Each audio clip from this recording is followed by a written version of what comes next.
Thoughts Have Wings, Art Imagination, and the Law of Attraction, Part 1. The Forgotten Origins of the Law of Attraction. Imagine a time before the Law of Attraction became a slogan, before it was reduced to vision boards, luxury cars, and empty affirmations. Imagine a time when thought was understood as substance, when images were not decoration but forces, and when to imagine something intensely was to set it in motion. Long before the modern world learned to speak about manifestation, there existed a quieter, more dangerous idea, that the universe responds to mind. This idea did not originate in self-help culture. It emerged from temples, mystery schools, and forbidden manuscripts. It belonged to priests, magicians, alchemists, and artists. Those who believed that to shape an image was to shape reality itself. This is the hidden ancestry of what we now call the law of attraction. 1. Thought as a creative force. The central claim behind the law of attraction is deceptively simple, like attracts like. But this phrase conceals a far older and more radical proposition. That thought is not passive, that it is not confined to the skull, and that it does not end where the body ends. In ancient Hermetic philosophy, thought was considered causal. It was not merely an interpretation of reality, it was one of the forces that generated it. According to Hermetic cosmology, the universe itself began as mind. All matter was believed to arise from a primordial intelligence, a divine consciousness that thought the world into being. This belief is echoed in one of the most influential Hermetic axioms: as above, so below, as within, so without. What occurs in the invisible realm of mind is mirrored in the visible realm of form. To think was to participate, however modestly, in the same creative process that formed the cosmos. 2. Hermes Trismegistus and the mental universe. The legendary figure associated with this worldview is Hermes Trismegistus, a composite being merging the Greek god Hermes with the Egyptian god Thoth. Hermes was not worshipped merely as a messenger. He was revered as a teacher of cosmic laws, including the principle that mind precedes matter. In the Hermetic texts attributed to him, the universe is described as a living intelligence, not a dead mechanism. Humans, possessing consciousness, were believed to hold a fragment of this creative power, but this power came with a warning. Thought shapes reality, whether consciously directed or not. This is crucial. Hermetic thinkers did not imagine thought as a wish-granting tool. They saw it as a responsibility. Untrained imagination was considered dangerous. Undisciplined emotion could distort outcomes. Desire without understanding could recoil upon the thinker. This is very different from modern interpretations. 3. Why knowledge was hidden. If thought has power, why was this knowledge not freely distributed? Because throughout history, ideas about mental causation threatened authority. A population that believes reality is fixed is easier to govern than one that believes reality can be influenced. Hermetic knowledge survived not through public institutions, but through initiated lineages, mystery schools, esoteric brotherhoods, symbolic texts, and most importantly, art. The art was the safest vessel. Images could carry dangerous ideas silently. A painting could teach what words could not. 4. Image before language. Before humans wrote spells, they painted them. The earliest known artworks, the cave paintings of Lascaux, Altamira, and Chauvet, were not decorative, they were functional. Animals were painted not after the hunt, but before it. These images were often placed deep inside caves, far from living spaces, suggesting ritual rather than storytelling. The hunter did not merely depict the animal, he rehearsed its capture in the imaginal realm. The image was a pre-event.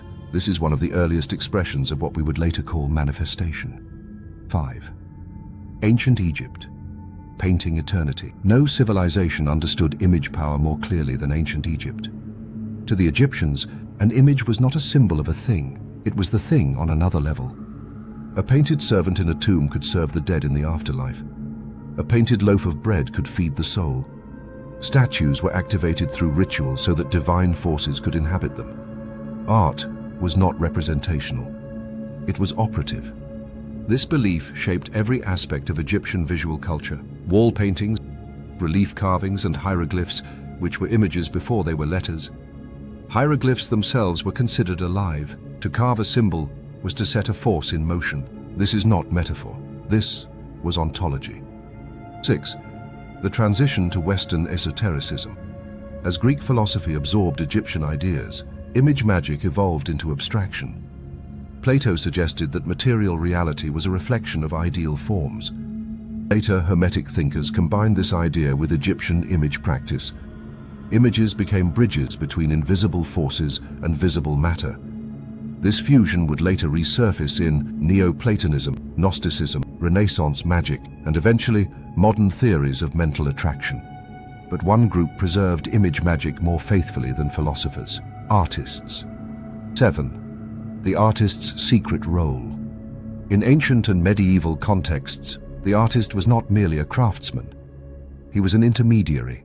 Painters, sculptors, and illuminators worked under strict symbolic systems. Colors were not chosen arbitrarily. Gold signified divine incorruptibility, blue invoked celestial order, red carried life force and sacrifice. Materials mattered. Timing mattered. Intent mattered. An image made in the wrong state of mind was believed to misfire. This is the forgotten root of visualization practices. Artists were not expressing themselves, they were aligning themselves. 8. From ritual image to mental image. Over centuries, external rituals slowly moved inward. What was once painted on stone became painted in the imagination. But the structure remained the same: focused attention, emotional charge and symbolic clarity, release of attachment. This structure still exists beneath modern law of attraction teachings. What changed was discipline. Ancient systems demanded preparation. Modern systems promise shortcuts. And yet, the mechanism remains. 9. The first misunderstanding. The greatest misunderstanding about the law of attraction is this: that it responds to wanting. Hermetic tradition teaches the opposite.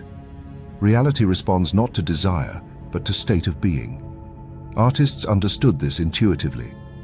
You do not paint wealth while feeling poor. You do not paint love while feeling desperate. The image must emerge from identity, not lack. This is why so many powerful artists lived in poverty. They accessed vision, but remained emotionally aligned with struggle. The image was strong. The vibration was conflicted. This tension will become crucial later. For centuries, artists were not passive observers of reality. They were attempting to bend it. If thought has wings, then images are their feathers. And for thousands of years, artists have been teaching us how to fly, often without ever saying a word. Part 2.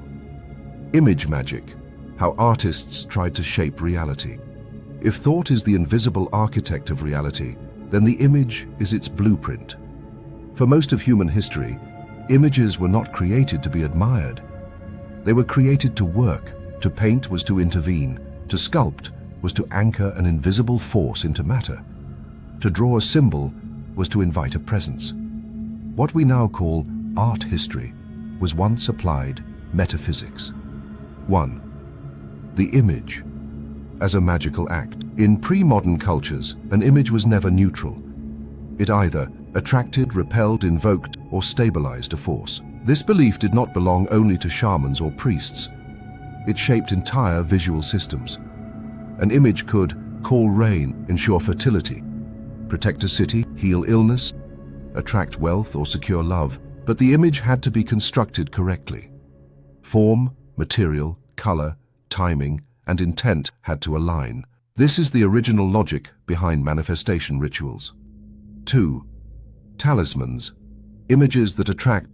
One of the most direct ancestors of the law of attraction is talismanic magic. A talisman is not symbolic art. It is an image designed to attract a specific outcome. In late antiquity and the Middle Ages, talismans were often painted, engraved, or illuminated. They combined planetary symbols, geometric forms, colors associated with specific forces, and inscriptions timed to astrological moments. The goal was not prayer, but alignment. If wealth was desired, the image was aligned with Jupiter. If love was desired, with Venus. If health, with the sun. This was not metaphorical astrology. It was considered practical science. 3. Renaissance artists. As magi. The Renaissance did not separate art, science, and magic. It reunited them. Thinkers like Marsilio Ficino believed the universe was structured by invisible sympathies. Everything attracted something else. The role of the human was to tune themselves to the right frequency. Artists became technicians of resonance, and artwork was not just an object, it was a resonant field. Ficino taught that images could draw down planetary influences, if they were made under the right sky, infused with correct symbols, and created in a harmonious mental state. Painters, especially those working for courts and elites, were often aware of this logic. A portrait was not just likeness, it was destiny management. 4. Portraits. As manifestation tools. Renaissance portraits were not realistic in the modern sense. They idealized. Why? Because the image was meant to pull the subject toward its best version. A noble painted as powerful was expected to grow more powerful. A ruler painted as divinely sanctioned was expected to rule more securely.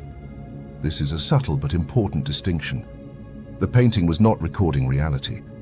It was suggesting it to the future. In this way, portraiture functioned like sustained visualization. 5. Gold, the substance of the sun. Materials mattered as much as imagery. Gold was not valued only for beauty or wealth. It was considered solar matter. In Hermetic thought, gold does not corrode, does not decay, reflects light eternally. It symbolized perfection and incorruptibility. When artists applied gold leaf, especially in icons and sacred paintings, they were not decorating, they were anchoring solar permanence. To surround a figure with gold was to align it with eternity. This belief survived long after the theology was forgotten. Even today, we intuitively associate gold with value and power. 6. Icons, windows, not images. In Eastern Christian iconography, icons are not considered paintings, they are windows. A properly made icon is believed to allow divine presence to look back at the viewer. For this reason, icons are painted according to strict rules. The artist fasts and prays, personal style is suppressed. The artist's ego must not interfere, because intention contaminates outcome. An icon painted for fame is spiritually inert. An icon painted as devotion is active. This principle is fundamental to manifestation. 7. Alchemical imagery. Painting transformation. Alchemists rarely wrote plainly. Their knowledge was encoded in images. Alchemical manuscripts are filled with symbolic diagrams, surreal scenes, impossible creatures, and symbolic marriages. These were not illustrations, they were maps of transformation. The alchemist was not only turning lead into gold, he was attempting to transform himself. The images served as meditative devices. By contemplating them, the alchemist aligned his inner state with the desired outer result. This is visualization in its most disciplined form. 8. Wealth and the philosopher's stone. Contrary to popular belief, many alchemists were deeply concerned with wealth, but not crude accumulation. Gold represented stability, freedom, and spiritual completion. To paint gold was to meditate on permanence. Some alchemical images depict endless abundance, flowing fountains and multiplying coins and fertile landscapes. These images were intended to reprogram scarcity, consciousness, align the practitioner with natural abundance. The law of attraction did not begin as consumer fantasy. It began as inner alchemy. 9. Love, union, and sacred marriage. Love magic has always been dangerous. Artists knew this. Instead of painting desire directly, they painted union. Alchemical art is filled with couples, king and queen, sun and moon, sulfur and mercury. These images were not erotic in a simple sense. They represented harmonized opposites. Love was not attraction through lack, it was resonance through balance. This distinction is crucial. Desire pulls outward. Union stabilizes inward. Only the second lasts. 10. Health, symmetry, and proportion. Health was understood as harmony. This belief influenced architecture, painting, and sculpture. The human body was depicted in ideal proportions not for beauty alone, but as a template of balance. To surround oneself with harmonious images was believed to restore internal order. This is why temples, palaces, and sacred spaces were visually controlled environments. They were psychic regulators. 11. The invisible rule. Artists followed across cultures and centuries. Artists followed one rule, often unconsciously. The image must be created from the state you wish to inhabit, not from craving, not from fear, not from desperation, but from identification. This is where many modern manifestation techniques fail. Visualization without embodiment creates tension. Artists learn this through failure. An image painted with anxiety returns anxiety. 12. The beginning of forgetting. As art became commodified, its magical function faded. Artists were hired for decoration, not transformation. Meaning was aestheticized, power was neutralized, but not entirely lost. A few figures would reawaken the old current. They would paint not what they saw, but what they knew, and they would pay a price for it. Part 3. The artist as magician. Blake, Hilma of Klint, and the power of vision. When the sacred role of the artist faded, a new type of figure appeared, the visionary, not an illustrator of the visible world, but a messenger of invisible realities. These artists did not merely believe in imagination, they trusted it more than matter. They understood, instinctively or deliberately, that the image precedes the event, and they paid dearly for this understanding. William Blake did not think he was imaginative. He thought everyone else was blind. To Blake, imagination was not fantasy. It was the true reality. He famously wrote, "The world of imagination is the world of eternity." For Blake, the physical world was a projection, a shadow cast by deeper mental and spiritual forces. He painted angels not as metaphors, but as perceptions. Did not believe in visions, he experienced them. Blake's law of attraction, before it had a name. Blake believed that what a person consistently imagines eventually becomes the structure of their life. But he also warned, imagination enslaved by fear creates prisons. Imagination aligned with vision creates worlds. Blake's images were not passive illustrations. They were acts of resistance against a mechanistic universe. He painted what ought to exist. Justice, divine humanity, liberated consciousness, believing that to imagine a thing intensely was to summon it. This is manifestation, stripped of materialism. Why Blake died poor? Here is the uncomfortable truth. Blake understood the power of vision, but rejected worldly reward. He refused patronage that compromised his imagination. He aligned with truth, not prosperity. This reveals an important law of attraction paradox. You always attract what matches your deepest allegiance. Blake's allegiance was not to wealth, it was to vision itself. The universe responded accordingly. Hilma af Klint, painting for the future. Hilma af Klint did something unprecedented. She painted for people not yet born. Decades before abstract art entered public consciousness, she created vast, symbolic works guided by what she described as higher intelligences. She did not consider herself the author of her paintings. She was a receiver, automatic painting as alignment. Af Klint worked through meditation, trance states, and collective rituals. Her paintings were not expressions of self, they were transmissions. She believed that humanity was not ready for her images, that premature exposure would distort their effect. So she hid them. This decision is critical. Af Klint understood that timing matters. A manifestation released too early can fail or backfire. This is a rule ancient artists knew well, manifesting a future consciousness. Af Klint was not manifesting money or love, she was manifesting conditions. A future where abstraction would be understood, the spiritual science would be possible, and inner perception would be valued. And remarkably, history followed her images. Her work emerged at precisely the moment the world could receive it.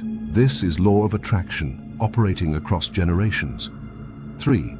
Austin Osman. Spare, desire, sigils, and letting go. If Blake represents visionary imagination and Af Klint represents disciplined receptivity, Austin Osman Spare represents dangerous precision.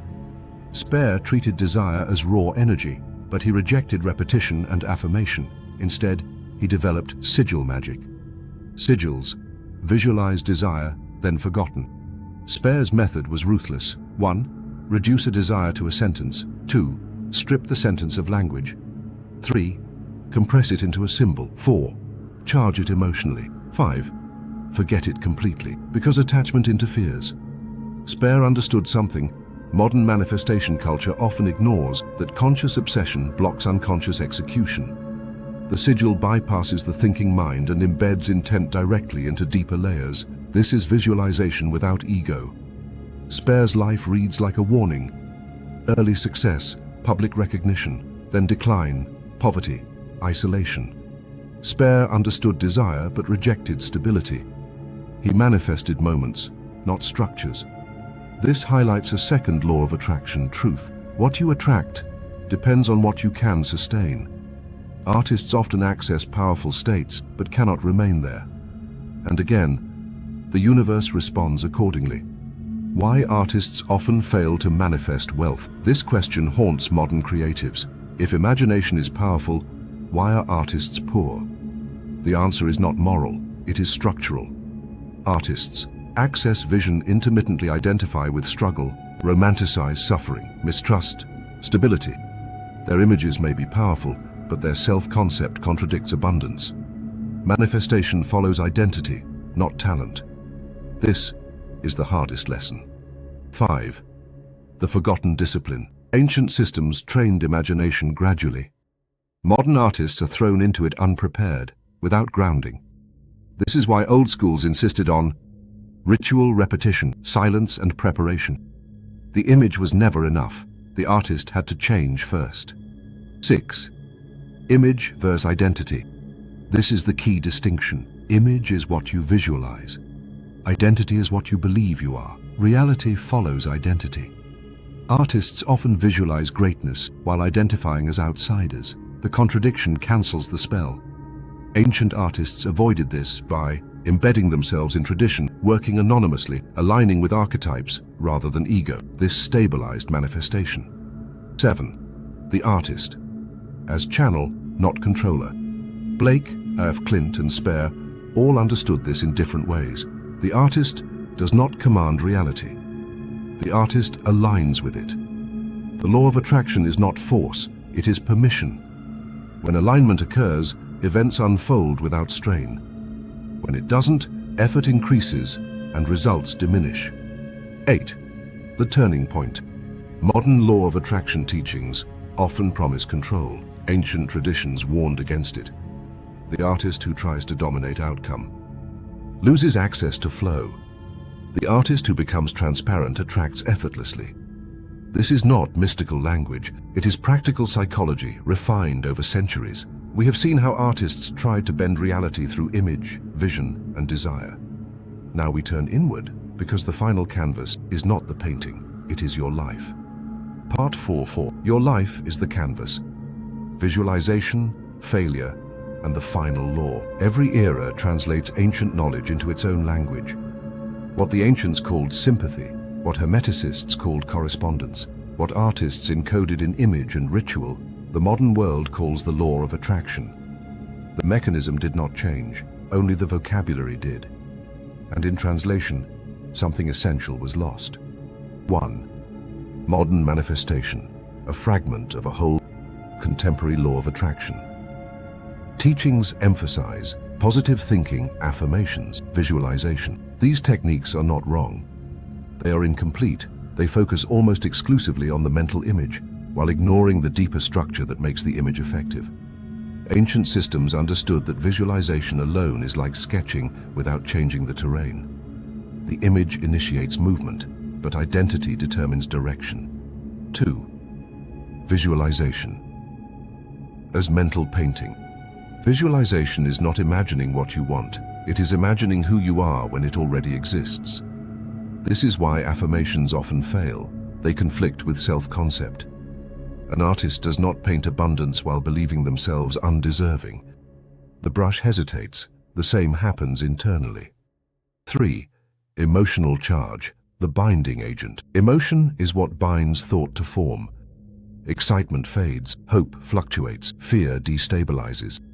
The emotion that manifests is familiarity. Artists who succeed at manifestation do not feel thrilled by their vision. They feel at home in it.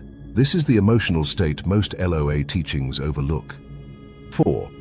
Why wanting blocks attraction. Desire signals absence. Ancient magicians avoided longing. They worked from assumption.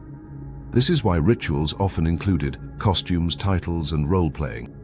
The practitioner did not ask to be something. They acted as if they already were. Reality adjusted. 5. Failure is a diagnostic tool. When manifestation fails, it reveals misalignment. Failure is feedback. Ask, does my identity contradict my vision? Do I feel worthy of what I imagine? Do I secretly fear responsibility? Artists learned this through repeated disappointment. Their failures were instructive. 6. The law artists rarely escaped. Here is the rule artists struggled with most. You attract what you can live with, not what you admire. Many artists admire wealth, but feel morally conflicted about possessing it. They admire love, but fear intimacy. They admire health, but identify with suffering. The universe resolves this conflict conservatively. It gives them what feels safe. 7. The final law. Identity precedes image. This is the principle behind all manifestation. You do not attract what you want. You attract what you are. Images refine attraction. They do not initiate it. This is why ancient artists worked on themselves before working on the image. The canvas came last. 8. Your life. As a living artwork, you are already practicing manifestation. Your habits are rituals. Your self-talk is incantation. Your expectations are sketches of the future. The question is not whether you attract. The question is what state you repeatedly inhabit. Artists knew this. Consistency outweighs intensity. 9. How to practice image magic today. Not as superstition, as discipline. Observe your identity before changing imagery. Visualize from familiarity, not longing. Use images as anchors, not demands. Release obsession, allow time. This is how paintings became destiny. 10. The closing invocation. Imagine your life not as a problem to solve, but as a composition unfolding. You are not behind, you are in process. The canvas is still wet. What you repeatedly imagine with calm certainty will arrange itself around you. Not because the universe obeys you, but because you have finally learned how to cooperate with it. Artists once knew that every image is a seed, and every seed requires patience. The law of attraction is not a shortcut. It is an art, and like all art, it demands honesty, discipline, and the courage to become what you are willing to imagine. If this video resonated with you, take a moment to like it. Not for the algorithm, but as a sign of alignment. Subscribe if you want to continue exploring the hidden laws beneath art, imagination, and reality itself. This is it. Until next time on our channel.